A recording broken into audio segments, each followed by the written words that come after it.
দেড় দশক পর বেসরকারি উদ্যোগে রাজধানীতে আবারও চালু হচ্ছে ওয়াটার বাস সার্ভিস।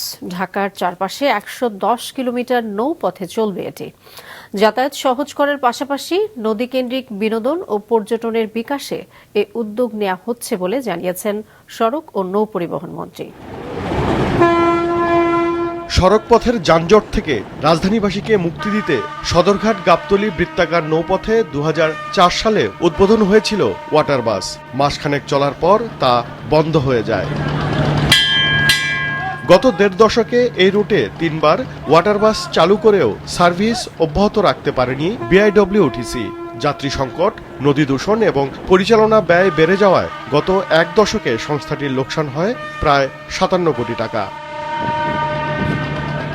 এমন বাস্তবতায় শুধু যাত্রী পরিবহন নয়, নদীকেন্দ্রিক পর্যটন ও বিনোদনকেও গুরুত্ব দিতে ঢাকার চারপাশে ১১০ কিলোমিটার নৌপথে ওয়াটার বাস চালুর নির্দেশ দেন প্রধানমন্ত্রী। সকালে সচিবালয়ে প্রধানমন্ত্রীর সঙ্গে এ সংক্রান্ত এক বৈঠক শেষে সড়ক নৌপরিবহন মন্ত্রী জানান, ঢাকার চারপাশের ৪টি নদীতে বৃত্তাকার নৌপথ চালুর সিদ্ধান্ত হয়েছে। ৪টি নদী ঢাকাকে পরিবেষ্টিত করা আছে, সেই জায়গাগুলিতে আমরা ওয়াটার বাস এবং যেটাকে বলা হয় নৌপথে চলাচলটা যাত্রীদের জন্য নিশ্চিত করতে চাই, মনোরম পরিবেশে নিশ্চিত করতে চাই।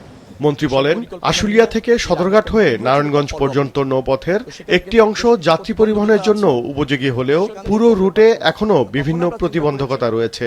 রোডের যে সমস্ত ব্রিজ আছে সেটা আমরা উঁচু করতে পারবো, সে পরিকল্পনা আমরা নিব, কিন্তু রেল ব্রিজ তো আপনি উঁচু করতে পারছেন না। যার ফলে আমরা চিন্তা করেছি যেখানে রেল ব্রিজটা আছে সেই রেল ব্রিজের এখানে গিয়ে চেঞ্জ হবে।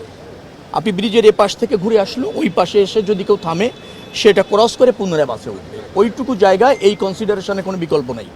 ২ মাসের মধ্যে পরিকল্পনা চূড়ান্ত করে বেসরকারি উদ্যোক্তাদের সম্পৃক্ত ও ধাপে ধাপে ওয়াটার বাস কার্যক্রম শুরু হবে বলেও জানান মন্ত্রী। ওবায়দুল কবির, মাছরাঙা সংবাদ, ঢাকা।